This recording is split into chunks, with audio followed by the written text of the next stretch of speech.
כשאני רואה סיטואציה כאילו שיש בה אלימות או כל סוג של אלימות, מרגיש כזה משהו לא נעים בגוף.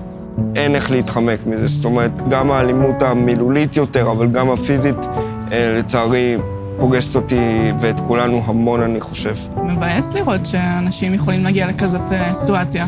מדבר פשוט זה יכול להגיע למצבים ממש קשים. זה צלקת כאילו לכל החיים, כי אתה זוכר שהרביצו לך שאתה היית קטן. אני לא חושבת שמישהו מנסה להיות רע. עובר עליו איזשהו משהו, וזאת הדרך שלו להביע את זה. כאילו, אני מתביישת להגיד את זה, אבל כאילו, אני הייתי מהצד האלים. אני הייתי ילדה אלימה. כולנו חוטאים באיזושהי אלימות מסוג כזה או אחר, מתישהו. אין מה להגיע לאלימות הזאת, לשיח האלים. למה בצעקה? דברי שנייה, תנשמי. תמיד יש מקום לתיקון ושינוי, וזה שמישהו חטא פעם אחת זה לא אומר שהוא פסול. וזה לא פוגע בכלל באגו לבקש סליחה, וזה מה שהופך אותך לגבר אמיתי.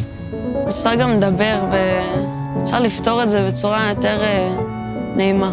באנו פה כדי להגיד דבר אחד, שדי לאלימות.